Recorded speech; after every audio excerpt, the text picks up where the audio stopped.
together what? Think about how it could be. A new mindset has arrived, where to share has become our greatest power. It is this energy that guides us, will enlighten us, where meaning and purpose is a flame. Burn inside every soul on the planet. Welcome to the human-to-human model, uniting and inspiring leaders globally. To build together with meaningfulness and joy. Opening new possibilities for people. Anticipating disruption, rethinking society. Who will reach their potential because the future is today. Join us to be a sustainable plus 100 world.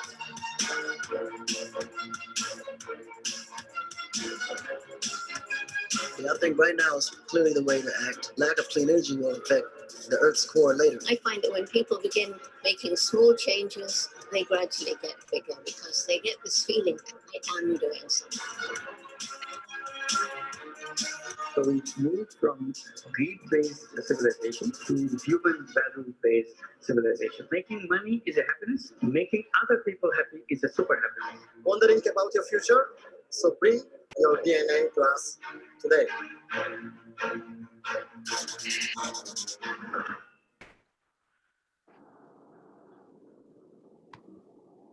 Very good. So now applause, yes.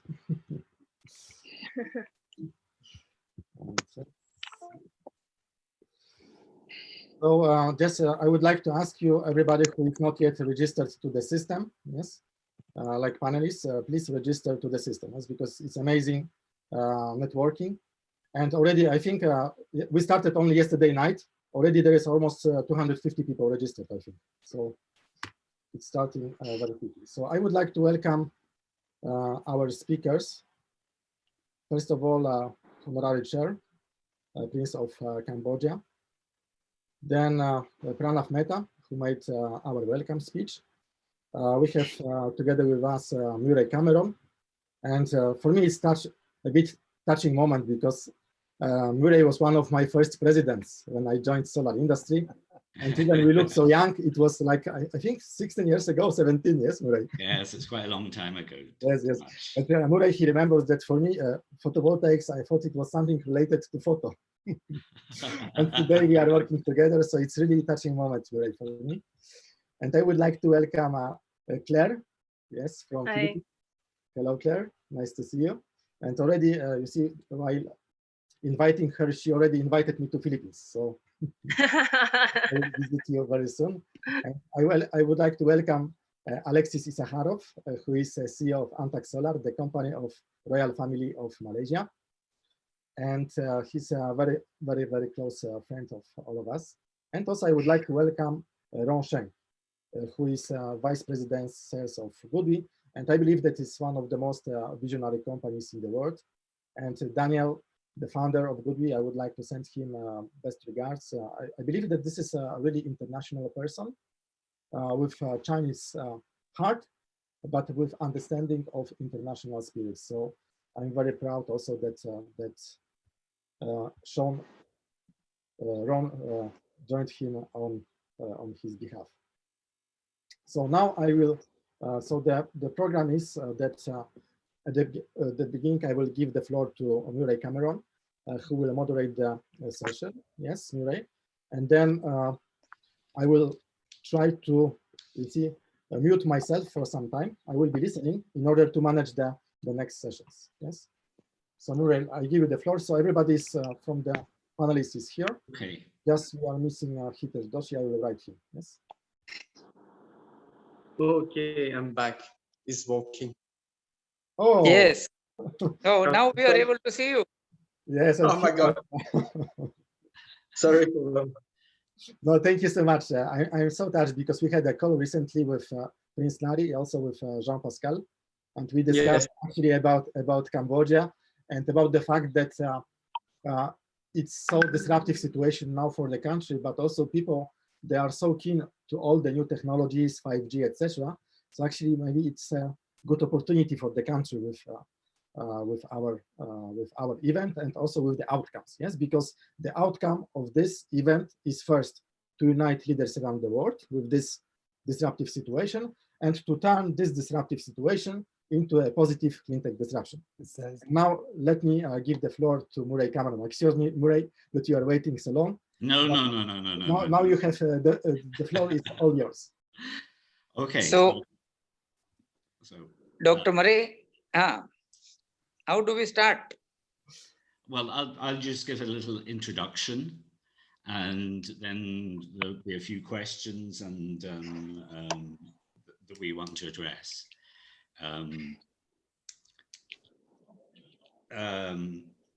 I mean, the COVID virus is incredibly active throughout the world now. There's almost no country that's not affected by it. And those that claim they have no incidences of it are probably not telling the truth or haven't the ability to test people. Because the circumstances of what it does, it creates pneumonia and people have difficult breathing. And but we should look on the good side as well, because as Tomasz was saying, this is an opportunity. The world will be very different after we wipe out this virus, and we will wipe it out. I'm very sure about that. And in Asia, there's very different approaches. Asia is very interesting because some countries have done very well. South Korea has done incredibly well at getting the virus under control there through technology.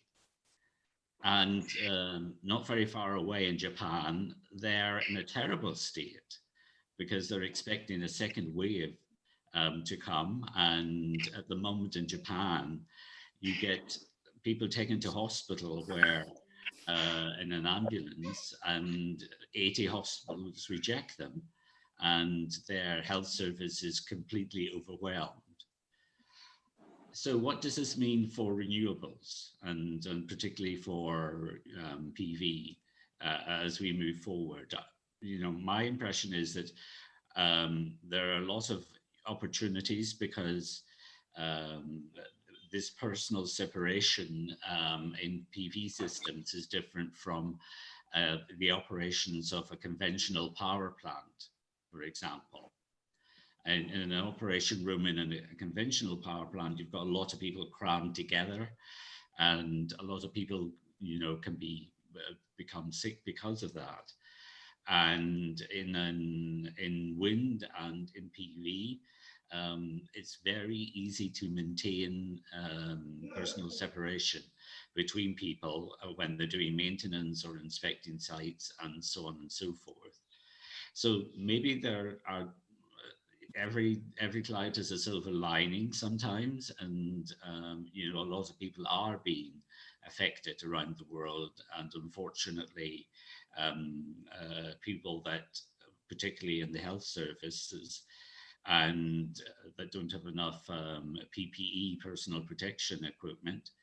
But maybe there is something here where we can say, look, the positive side is this will lead to a complete rethink of the way the world is ordered.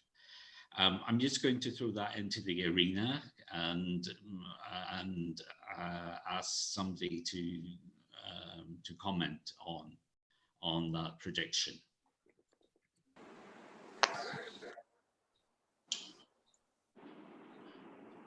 Anybody like to do that?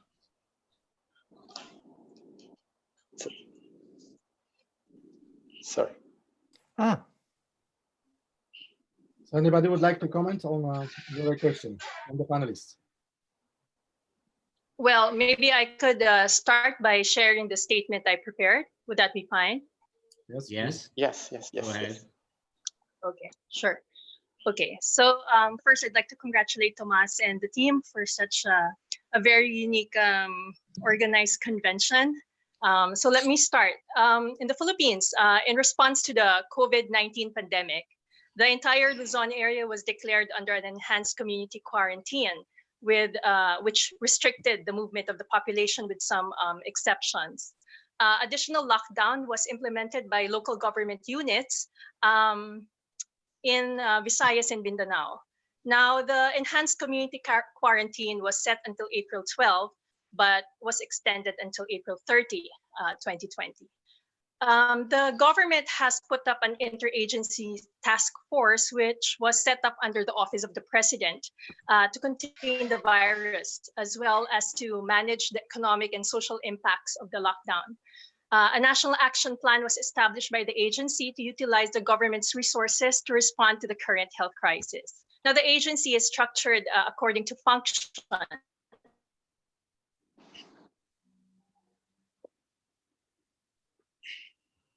Well, I think that's First, the Joint Task Force, which acts as advisors and comprising of the relevant cabinet member, the technical work into general state of economic activities when possible. And then finally, we have the National Task Force COVID-19, which serves as the operational command center of the unit. In terms of energy security, it's still considered as an essential cornerstone of the country's infrastructure during this outbreak. Our Department of Energy ensures ample supply of electricity to households and critical infrastructures. Due to the closure of malls and non-essential establishments, demand definitely was significantly reduced.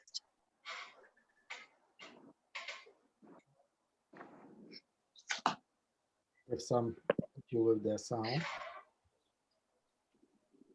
Hello. Now, regarding the impact on renewable energy and clean tech, the initial month delayed shipment in the projects, which chain concentrated in China. The lockdown of Luzon and several areas in Visayas and Mindanao further crippled logistics, manufacturing, and delayed importation activities. Existing generating facilities are mandated to continue operations since they are considered as essential infrastructures. Maintenance shutdowns are discouraged to ensure continuous operations of baseline power plants. Now, the industry, which has been enjoying growth in the past months, has suddenly run into stiff headwinds as a result of this crisis. The driving factors of the market, namely merchant sales, auction, and PPA, have either slowed down or completely stopped. And due to the reduced demand of power, wholesale markets may not sustain new RE projects. Government auctions are not a current priority, although our DOE tries to maintain a BAU atmosphere. Now, this week, we will have an industry webinar to discuss the 10-year National Renewable Energy Plan. We will discuss the Green Energy Tariff Program, the Green Energy Auction, and the competitive renewable energy zones. But that would be, after the whole lockdown or after the whole pandemic has been solved. Also, corporations may take time normalizing operations to resume power purchase agreements. Moreover, off-taker credibility after the lockdown may render structuring PPAs to be complex. Now, to demonstrate resiliency, we must find opportunities, and I'm sure you all agree, we must find opportunities in the current market disruption.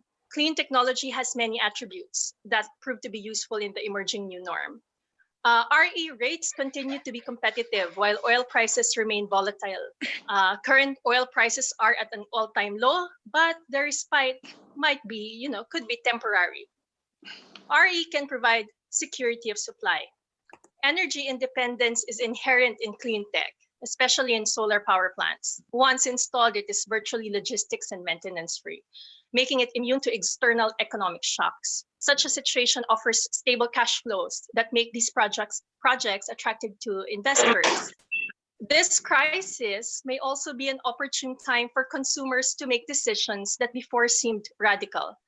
People will be more willing to consider moving towards standalone and microgrid RE systems to ensure power supply for residences and commercial buildings.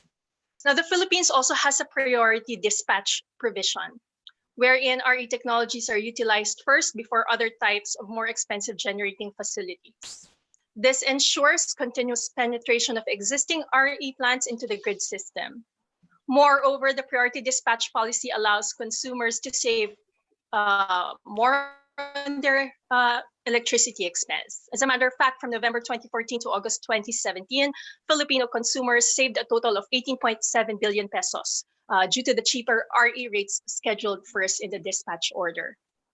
Lastly, green finance can also play a role in future economic recovery in the context of clean technology development.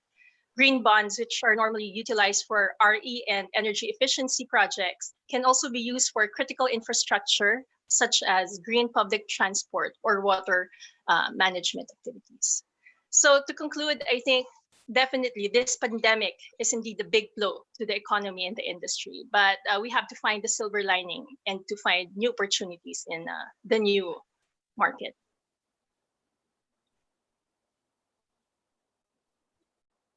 So, Wait, please.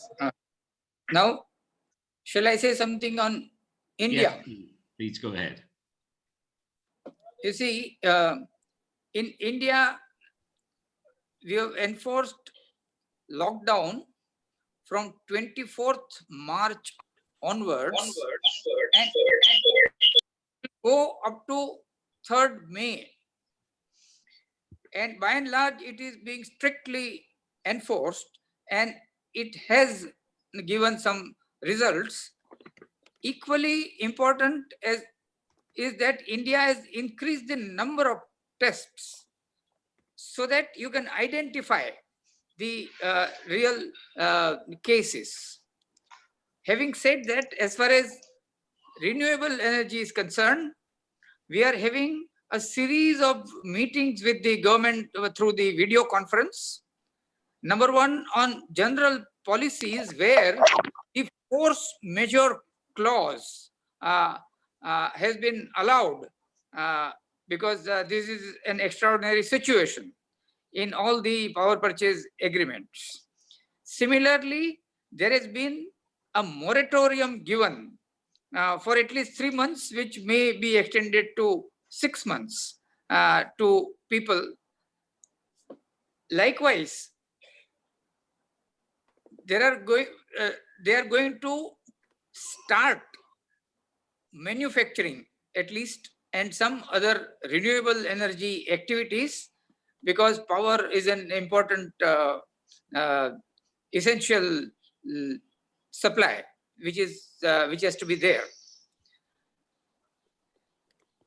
Also, all the dues that can be released, which is under the government control, which they have said that will immediately release, and we can see. In fact, personally, I have received my income tax refund, which otherwise I would have had to wait for quite some time.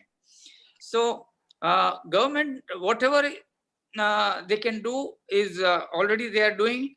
We are also having sub-sector wise discussion, for instance, solar rooftop, for which my National Solar Federation is giving a lot of priority, and number of medium and small enterprises are involved in that.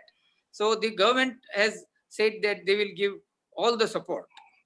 In other words, renewable energy is getting a lot of attention and priority, and there is no question of going back on the national target of 100 gigawatts by 2022. And all the rigorous efforts are on, and everybody is cooperating very well. Excellent. Thank you. Would anybody else like to contribute? Ronj from Goodwe. Hi, nice to see you, everybody. Yeah, so thanks again for Marie and for Thomas, and to invite me to on this call. In China, actually, right now I would say it's quite under control for the situation. However, in the meantime, there are quite a lot of imported cases every day. So that's the reason why we still have quite strict control to have the quarantine process for the people who travel around, and also for the people who come back from abroad. We are having a personal check and doing the isolation, quite strictly.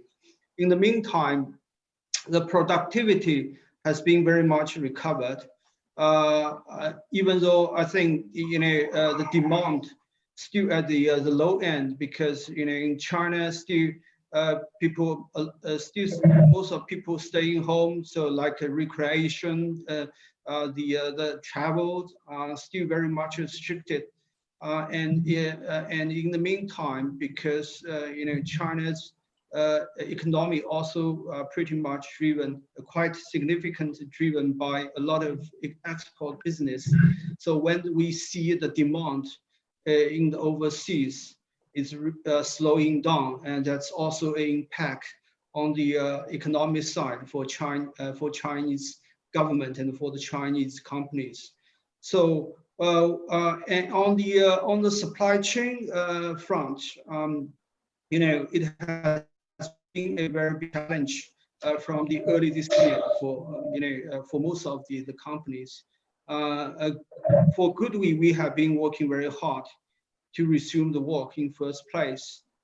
Supply chain, including the logistic, now is very much eased off. However, we also see on, for some components, especially when it's produced from the Western countries, could be some bottleneck going forward.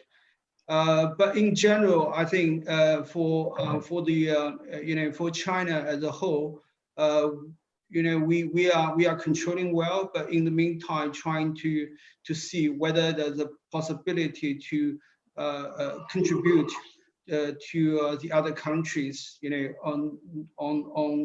from all the angles. As far as the renewable energy is concerned, we see also positively, even though the business-wise, the demand now is squeezed quite a lot. However, when we see,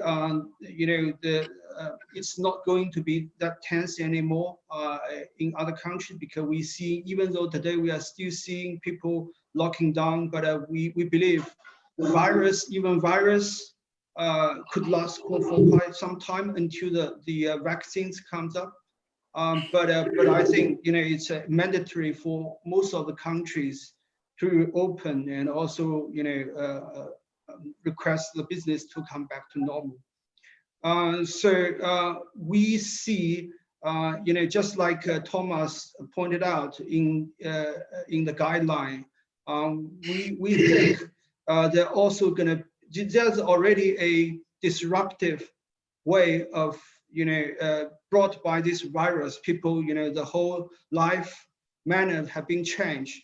But in the meantime, we also see the appealing innovations on the technology side, because we believe, even going forward for quite some time, there's a technology required to do the things, with less human touch, with less maintenance, just as highlighted by Marie also. Some of the technology, like a remote diagnosis that we are developing now, we also implemented in our, like a SAM system, could be more and more popular, in my view, because there's no less work on site will be required. In the meantime, we see, like a DG, the idea, it's a separate system could also be very welcome, because that's also sort of independence of energy supply, for all the people. And also, I think on a more general note, I think, at this moment, I believe all the government will invest quite a lot. Maybe on the first level is more on the human livelihood side, but I would say on the second phase could be second phase essential revenue stream, which could be renewable driven. And I believe that a lot of financing institutes also willing to do that. For instance, we have been involved in a lot of quite some conventions in Australia government is putting tremendous efforts to, as a part of the stimulus package to recover the economy. I think renewable could be part of the full program. And also people are saying, now people staying at home, they're going to consume more electricity. So then people are more focused on some, residential storage solutions. So all these are, some of the change and the potential innovation could be required. Okay, thank you, Marie. That's from my. Thank you. Who else do we have that, let's see, I've got you. Yes. Can the Prince hear us? Yes, I can Okay. now. It's Okay. fine. So, okay. Let's talk about Cambodia right now. Actually, we for the COVID-19, we managed to do quite well. I mean, for the small country, and we are not a lockdown 100%. So we started very early because the first case of COVID-19 we got from Wuhan, so from China. So it was the first, how they call that, the first infected. So we have in Cambodia Institute Pasteur of Cambodia. So we managed to work. They managed to work with the counterpart from China, so they get the first. Actually, the Cambodian government managed to work very closely with the Chinese government, and we have a lot of help from them from the beginning. So they do very well. Actually, they issue some law to protect the people. So like you say, the business things. So for the time starting of the COVID-19, beginning of January, the government is told a law to protect the business, say that they will get some exempt taxes during the time because of the tourists missing from the overseas.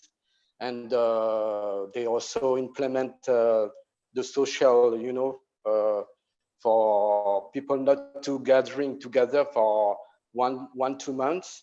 And now they will install in the future the state of emergency, but will be half-half.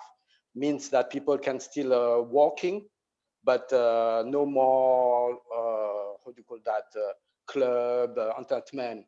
So they will manage to secure for the people of Cambodia. And for the tech, let's say that in Cambodia, the priority in the beginning is the price of the cost of the price of the electricity. So right now in Cambodia, we need lots of electricity because of the development. It's been like 15 years in lots of development in Cambodia. So the government install a law about electricity. So the cost of the electricity is the highest in the Southeast Asia. So we still pay a lot. And it's only, now we secure like 70% is made in Cambodia, the energy. The rest we import, so we still buy. So right now, I think that because of the COVID-19, we got infected by the economics, because mostly people, they cannot work daily. So there's a lot of things happening in Cambodia about this. So this is like government to install many things coming. Sorry for my English because I speak French better. and try to. Excellent. Yeah, it's not coming naturally. So yes. But lucky we managed quite well, really for such a small country, and our government did respond quite well because we have the support from China, and lots of exchange between China and Cambodia, and we have a medical team from China coming, and they do a conference call with technology, with so there's many ways with the fintech they manage to help a Cambodian country. Very good. So do we have anybody else that would like to make a statement, or have I missed anybody on the list? A few people on the list don't seem to be here, but let me just check once again. Okay.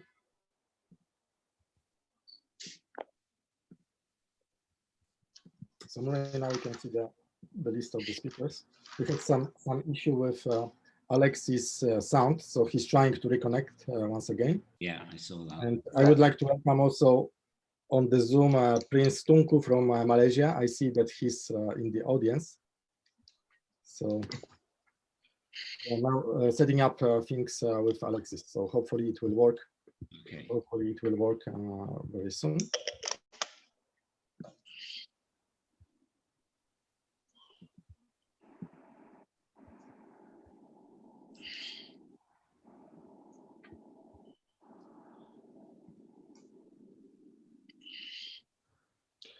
So maybe I can ask Nuray like an additional question. So how do you feel, from your perspective, all of you, with the geopolitical situation, which is related to COVID-19, and how do you think that we should work together? We see amongst the Asian countries, but also between Asian and international community. How important it is, because I think that the next steps we can only succeed if we cooperate together, yes, between the countries. And I noticed that there is a lot of now separation, yes. So people, they try to separate from each other, but I believe that we still should keep together, yes. That's why we also organize this event, yes. Yes. No, I totally agree with that. I mean, the world will be a very different place after we get over this this terrible issue of this virus, and it's important that we work much better together. And also, of course, there are going to be significant economical consequences, of what has been going on. At least some clever economists seem to think that, and presumably that will be the case. And I think, we look at Europe, and the UK is leaving the European Union at a very, very bad time, I would say. And I think it's very important that international cohesion is restored. And but of course, the world leader in this has always been, for many democracies, the United States, and the United States has gone the other way to its president. And so we just have to see whether with the upcoming elections in the US things will change, because I think we need a greater leadership from the United States in the democratic world. And anybody else would like to comment on that?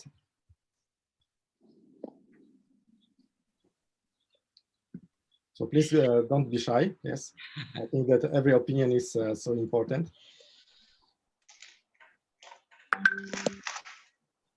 It's only an opinion. I'm not saying that's. Yes. I believe that I think it's important also that we express our opinions. Yes, not.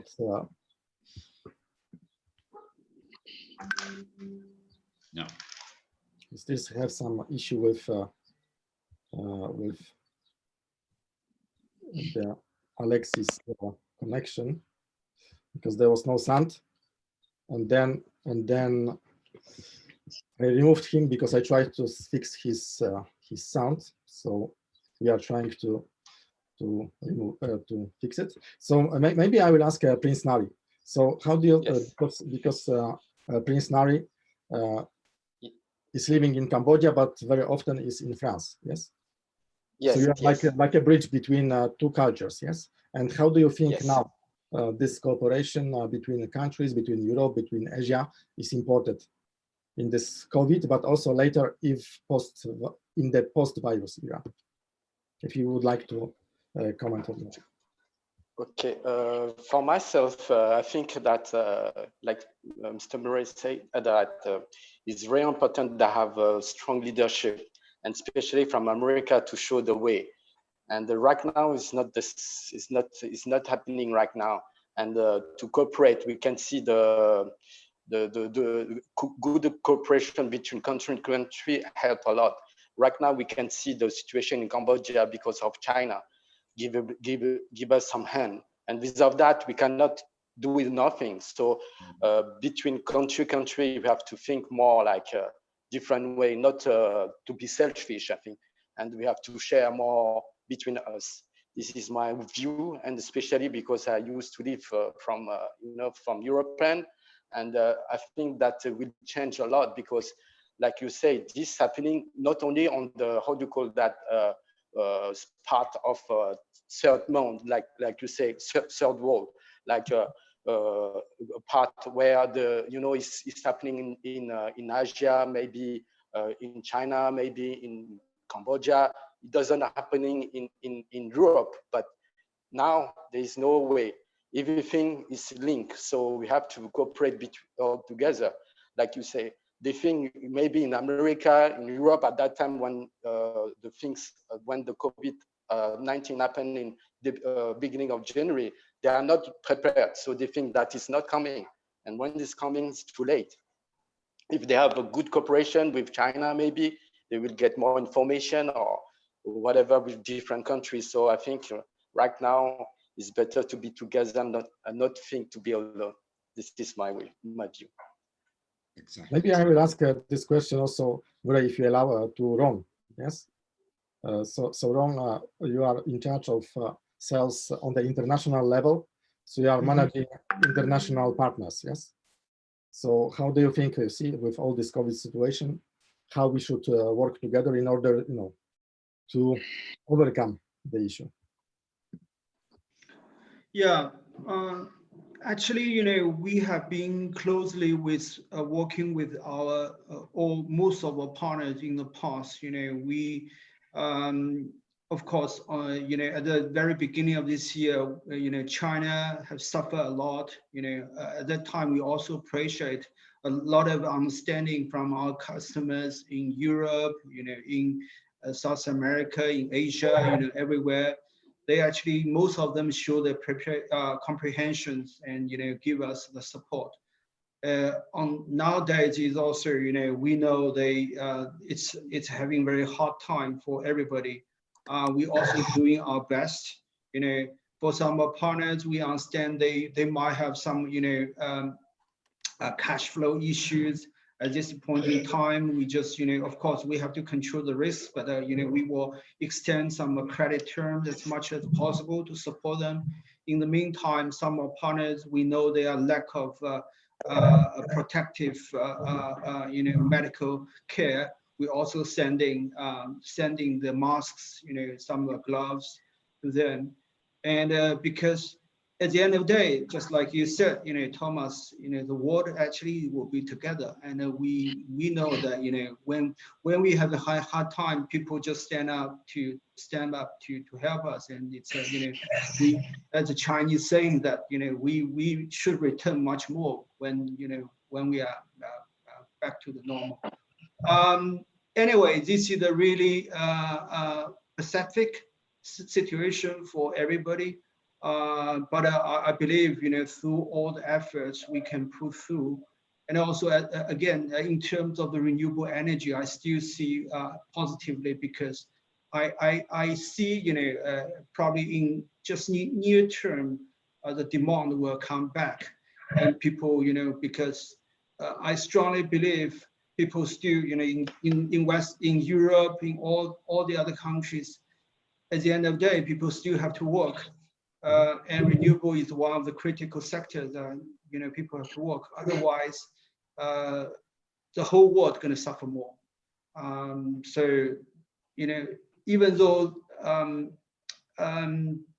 the virus still, I would say, will be very difficult to be, fully under control, but people have to find a way to survive. Yeah, that's my opinion. Let me check, because Alexis, we just gave him the phone instructions. Alexis, can you hear us? Yes, I'm here. Can you hear me well? Yes. As I always say, you see, this is actually very usual for our club. Yes, that we never have problems. We always have solutions. Yes, and I was so stressed, you see, because Alexis is not only just one of most knowledgeable people in the world, but also is one of my closest friends. Yes, so I would not give a floor to one of my closest friends. So Alexis, I give you the floor. Yes, so sorry for all the stress, first of all. No, it's okay. Yeah, suddenly I found myself impossible to log in, but I missed some of the parts. But probably definitely what I can highlight is that we know that in the short term it will be a serious disruption. In the long term, we will be seeing the light. I think that the good thing for solar is that China on the supply chain control pretty much from A to Z. So in a way that is good for us. It's not a lot of countries involved in that. China controls 90% of the global supply. I think that on the workforce at the ground level, the next months will be very, very hard. Later on, it will be very good. The only companies in the renewable space and in solar, even here in Malaysia and some other places that are doing well at the moment, are the ones that work with data. Thomas, I am now, I think, connected as. Oh, yes, you are connected. We can hear you. Give me 1 second, because I will put.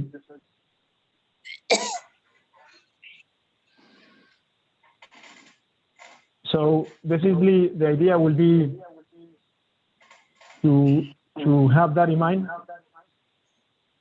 And what we foreseen pretty much is that initially we will see some issues with the pricing, pretty much on the currency in Thailand, Brazil, Argentina, or even some other places against dollar are suffering.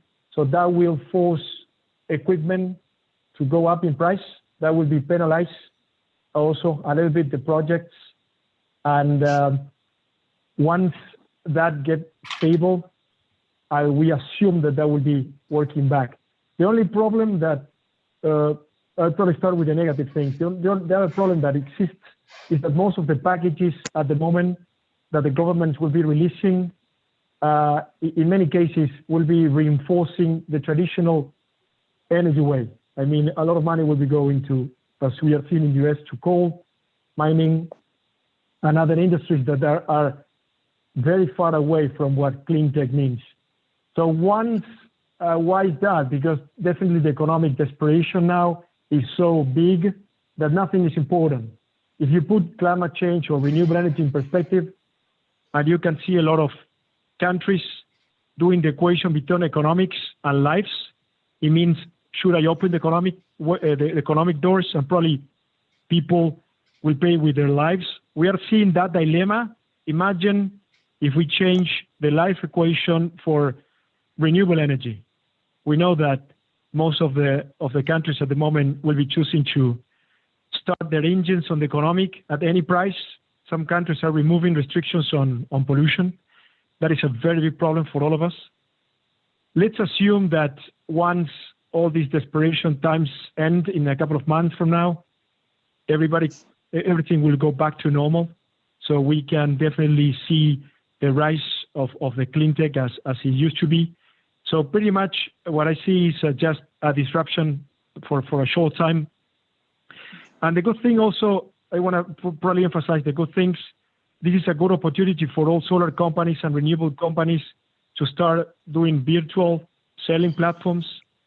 The other good thing about solar is not require a physical contact. You can go to a house and install on the roof and not even engage with no one at the house. You can go to fields and install, and pretty much there will be a safe distance in place. So it's an industry that should resume faster than other ones, mainly because it doesn't face the face-to-face contact.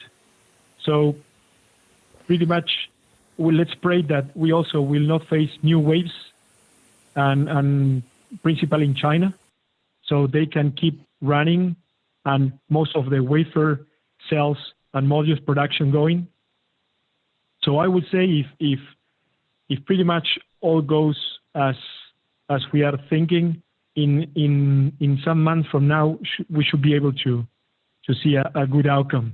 But we will all suffer, and especially CleanTech, the next months. Mm-hmm. And pretty much that will be my thinking about the situation. Do you, because actually I disagree with what one of the things that you said, that we will come back to what it was before. And I think that we will not come back, but we will actually return to the future. Yes, we will wake up ourselves in the completely new world. Do you, Alexis, would you? No. Tommy, fully agree. I am 100% on that, but I will tell you the latest reports on some countries, they are lifting all pollution restrictions and environmental emissions. It means that they are giving you a temporary license to pollute like crazy, just because these are a very, very complex time. So what I'm saying is this will last very, very little. I'm not concerned about it. I'm just a little bit pissed off that some countries cannot understand that if you don't fix a problem, making another one bigger. The climate change is already a problem. If you find a solution for the economic problem on the coronavirus, you increase the climate change problem. This will go a endless loop. So I believe that this will be only temporary. I'm 100% with you. The sanity should come back in place, and in the short term, we should be seeing companies in the long term understanding sustainability and clean tech, and they will go that path. What I'm just saying is that some governments will, for a little bit of time till economic research, play with that, with the environmental play. But with the rest, I'm 100% with you, and actually this will be a very short-term thing, not a long-term thing. I don't know if I explained myself clear on it. And no, that was very, very clear, and I totally agree with your thoughts on that. Again, also other participants maybe comment on that. Yes, do you believe that we will come back, let's say, to the world which was before? We will be in a completely new world. And how do you see this? You see, what is your feeling on your national level? I know that most probably everybody is so focused on the COVID, but I think that we should already think about the future vision. Yes. And then I would like to ask you, what is your future vision? How do you imagine the world in this post-virus? Sorry, Murray, that I'm helping you in moderation. No. You're doing a very good job here. Hello. Actually, Alexis gave me this idea because he said we come back. Yes, but of course he had different meanings. But I like it so much. Yes. Who would like to comment on that? Maybe Claire. Yeah. Actually, hello, hi. I actually agreed a lot with what Rong said. I think, and I've mentioned this as well before, I think with the new norm state that's emerging, I think more people will be going towards standalone systems, because they've experienced crisis, they've stayed at home. And so I think rooftop solar in residences and commercial buildings would offer a lot of security to people, and I think that's where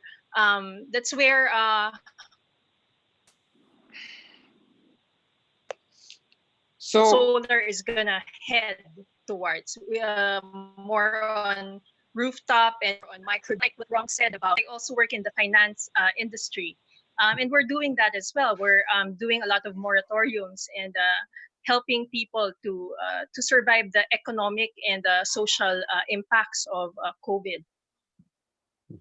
And from the point of view of financial institutions, so in a lot of countries, the financial institutions stopped investments in old energies, I would say. Is it also the case for the Philippines? Yes, that's right. Just this morning we had an article in Bloomberg saying that AC Energy has divested its investments in coal. So they divested from coal, and not only AC, but a lot of other big companies have done that as well. Yeah. Okay. So no, Tommy, but let me clarify. I fully agree. What I'm trying to see is definitely rooftop will be an amazing angle because everybody will be able to save money immediately. Of course, we are talking about funds investing, not companies. At the moment, liquidity will be a problem. So I think that the booming we will see in solar rooftop will be amazing everywhere because definitely you will be gaining immediate savings with no investment. It will be a full no-brainer. What I was trying to say before is that I'm very concerned about the current leadership that we have in the political arena now, where they cannot really understand the impact of the decisions they make. And probably one of the fundamentals of the thing that I said before happened in US when a couple of weeks before they remove, as even in China, they remove all the regulations on environment. And of course that is a temporary measure. And I think that it will be a clash during the next months about desperation and common sense. Common sense will indicate that we will go back to the path because coronavirus is not an extinction event. Climate change is an extinction event. So I don't think that makes a lot of sense to play with that Russian roulette. So definitely, I think that it will be up to us on the citizenship platform that the only ones who can make a difference. I think that on the politician side, it will be very, very difficult. They think in a very short term. They want to keep re-electing themselves. Renewables doesn't put them there. Oil companies pretty much did that job.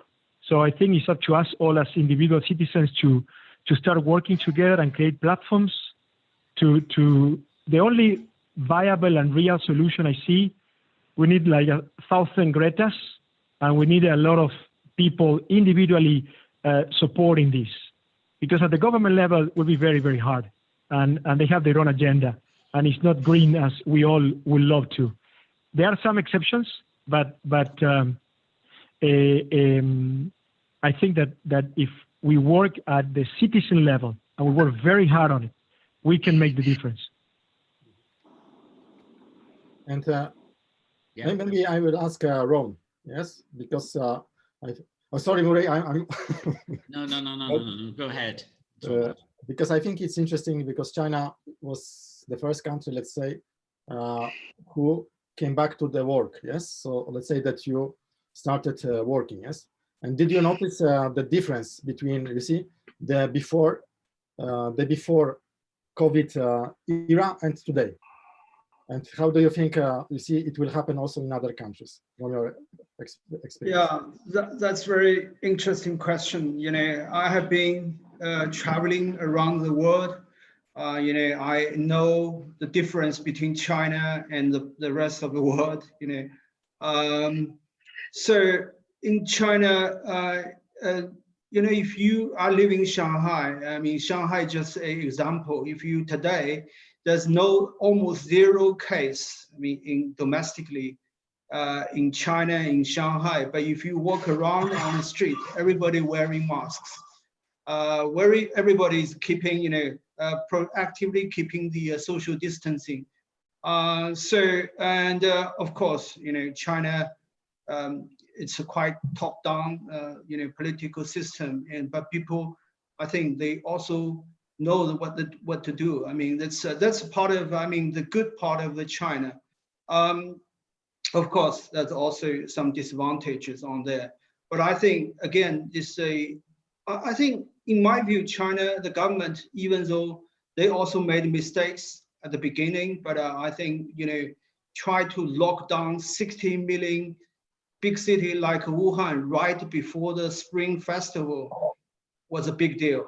I didn't expect, in my life, in my parents' life, we haven't seen that before.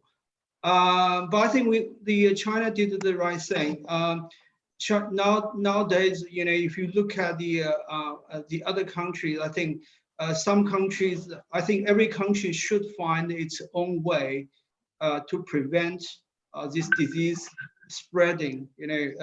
Because I don't think this can be replicated in every single country. But people should, all the countries should be creative, also trying to find a way, understanding the danger of this virus, and then people start to, to do the right thing. At the end, I think, the whole world, again, this, we have to live with this somehow, with this virus. Either we find the best way of vaccine, or trying to find other ways. But it's a challenge, but we have to bravely face it. Just one more question, because with the virus, actually, everybody jumped all the new technologies. Yes, you see, like we organized this conference online, actually. Yes, and did you notice that people they changed their mind also they are more now accustomed, young people, but also older people, the society in general, to the new disruptive technologies? Yes. Okay. Sorry. Okay. Go ahead, Rong. Go ahead. Go ahead. You first. Okay. No, I mentioned earlier, because of this pandemic, I think a lot of choices before that seemed radical now makes a lot of sense. So that's why it's going to be different when we emerge from this crisis. Go ahead, Rong. Sorry. Yeah, of course. I mean, I already highlighted some of the technology on the renewable, on the solar business. There's definitely more AI technology, in my view, also will be introduced in this industry, like IV curving, for the big plant. It's definitely will be less maintenance oriented manually by humans. That's also. Hello, Rong. Yeah, can you hear me? Yes. Yes. Okay. On the other hand, we also, for instance, from China, we also see a lot of online business becoming very, very active. It's like the Zoom, right? Even my kids at home, they did some simulation on the stock market, and people, his classmates say, hey, you should buy Zoom, buy this stock. So I think a lot of things will be changed after this virus. Actually, we Rong, have you? I would like to ask Rong one question. Yeah. Rong, in India, the lockdown has started much before the stage when Wuhan started. And the same wearing mask and also social distancing is being very largely enforced. So hopefully that we should be able to control. But I think these steps alone are not working. Yeah, you are right on spot. I think the reason, I think India also did a great job. I mean, did the lockdown, also the Modi's government imposing quite strict measures as well. I think one of the very special measures China has taken, not only on the lockdown itself, it's I call it a tracking system. Also, this is like phase 2. which has been done very well by Korean also. You know, they check every case, and also, you know, by using the big database to see all the people around you. And the people just, you know, like the police and also a lot of volunteer go there to check, you know, to make sure that you are really in the, you are being isolated, you know, really, you know, strictly implemented. That's also the thing. Third, I think also thanks to the online business of China. You know, in China, you can know that unlike a lot of Western countries, you know, the delivery, online delivery is still very convenient. Even in those very, very difficult times, I can tell you, I make an order online, and maybe, you know, in the normal days before, or in the next couple of hours, it can arrive at your door, but it's still, you know, can be in a couple of days. You know, you can get the food, you can get all the supplies, except for masks at that time. So I think all this together, you know, make sure that all these very strict measures have been taken. You know, I even didn't expect that was effective so fast. But, you know, it just in 3-4 weeks time, we have seen big effect on the recovery. Yeah. Any other comments? So we have still, guys, around 15 minutes. Right? Yeah. So maybe we can ask audience about questions, no? Yes. So if anybody from the audience would like to ask any questions, so please just write it in the Q&A.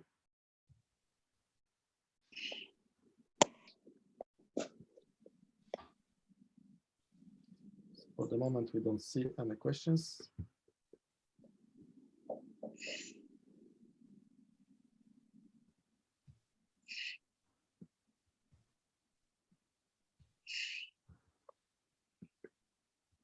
So maybe maybe we can ask in just 3 bullet points. Yes. If everybody from the panelists said respond to the question. So what are the 3 bullet points that we should do in order to turn this negative disruption into positive CleanTech disruption? Who would like to start? 3 bullet points. Or maybe Murray, you as a moderator. Yeah, sorry, what was the question again?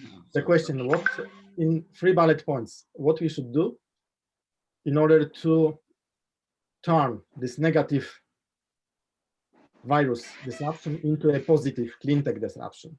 Okay, then we have to prepare the economies now for big investments.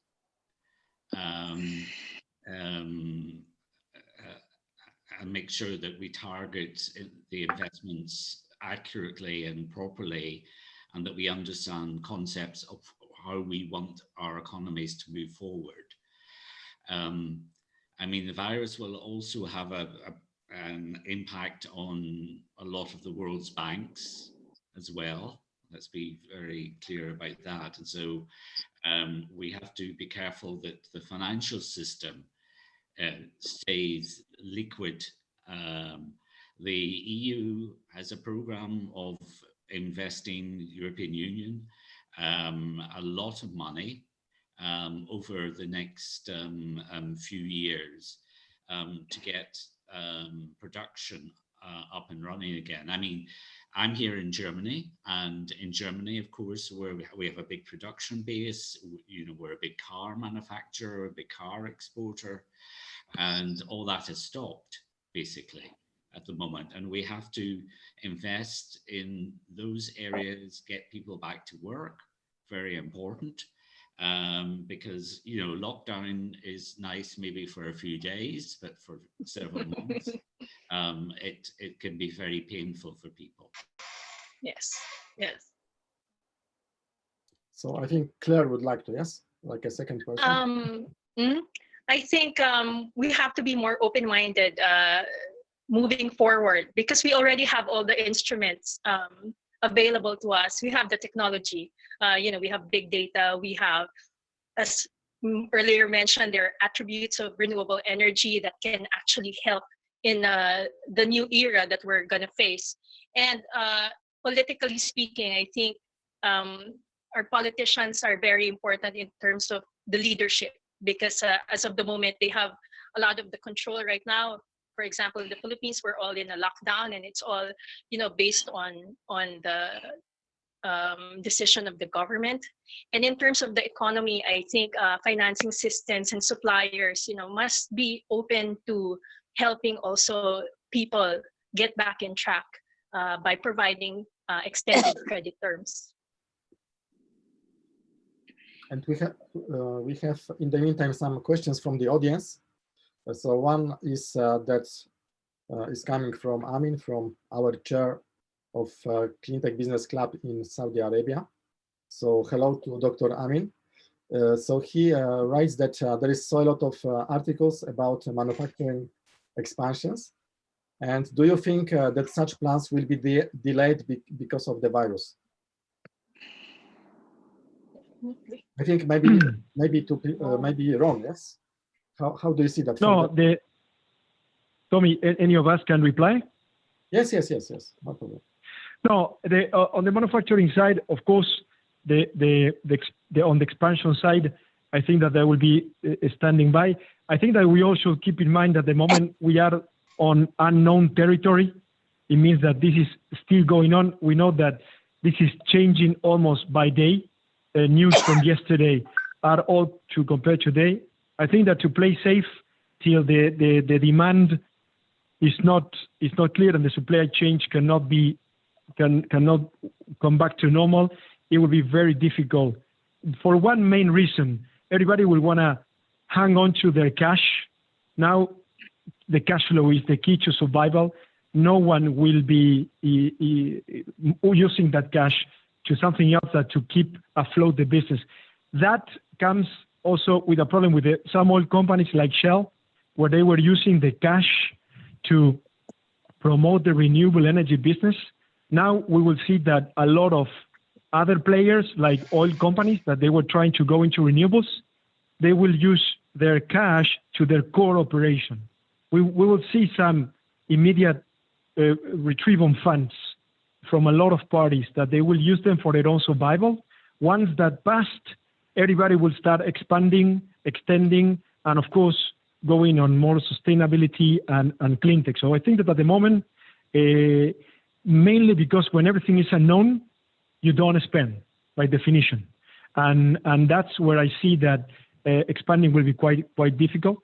And I see that also how China will manage the stock will also be quite challenging, because a lot of projects will be delayed in Europe due to shipment, due to local circumstances. So that will put also some stress on Chinese companies on dealing with the current stock they have. Okay, we have still 7 minutes. so yeah. If I may comment on the manufacturing, I believe, solar there's no exception. I believe that's another round of reshuffle. We have seen this many times, not due to the virus, but before, for solar. I believe, I think, because the utility project definitely will have some big impact, because, that's a long circle to get this, the financing, all these, procedures done in a due manner. It definitely, a lot of project will be delayed. So I would say it will be a big challenge for module supplies, because most of them, the main contribution of the business revenue comes from utility. That will be a very tough time. However, I mean, reshuffle also means, the stronger guy gonna survive and will live longer. As far as the inverter manufacturer is concerned, actually, I just telling you honestly, we have been expanding.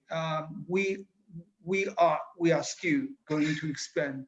I think people like us, because we have a strong faith that, the business will, if we're not using the word come back, will, it's a long-term business, no matter what approach will be, but we are confident that we will stand there. So that's the reason why we are still expanding our production line. We are introducing SMT, production lines. We are mobilizing more resources. We are just preparing. Yeah, and let me add something. I think that from now on, most of the companies all over the world will start trying to automatize as much as they can. So if you're going to expand or you're going to grow, you will pretty much try to use the less possible labor. I think that this COVID will speed the use of all what we are facing, AI and automatization. That will be our close future, because you know that if you rely, it's a paradox here. If you rely on humans, if something like this happen, everything shut down. If you see in China, a very interesting example is the semiconductor industry. COVID has done zero harm to them. Why? Because they work in a very sealed environment where everything is completely under robots and machines, and even the air is extremely well taken care of. So semiconductors company are also sending an example out there that if you work under with the same parameters, you will not be facing any disruption. So it's very sad to say that we will see that automatization will have a key role from here in the short and the long-term future. Yeah, I fully agree with you. I mean, for the semiconductor, for the module, because it's more automation intensive. I believe nowadays most of the tier one, they are doing at least 80-90% automation. And for inverter, because for our business still under the way, we, of course, the direction we're going to go for more automation, but currently we still have quite some labors, just because you have a lot of portfolio. You have to be flexible. If you fix automation there, it will be difficult for you to adjust. I think that could be the way at this moment, make for us a little bit agile and adapt to the situations. But I agree with you. In the long term, definitely AI will be the challenge again for the whole society. The people have to live with the AI at the end of the day, and most of automation and less work. Then people have to be prepared for what we're going to do also in the future. Yeah, I fully agree. Alexis, I'm afraid I need to leave the room. I gave my rights of host to, I think, to Ron. To Ron. I don't know. It worked only for him in this case. I will leave the room. Let me check if I can just leave meeting. Okay. I hope it will not stop the meeting. Yes. So the only thing that will happen is that I will go out from the room, and then also when I start the other one, the live on YouTube will be finished. But I think that you can still discuss. Okay. So yeah, there's some. Hi, Ron. I can see some questions. This is Eike Weber. I do have the following question. In the experience with the coronavirus, we all have become aware of the issue of the value chain.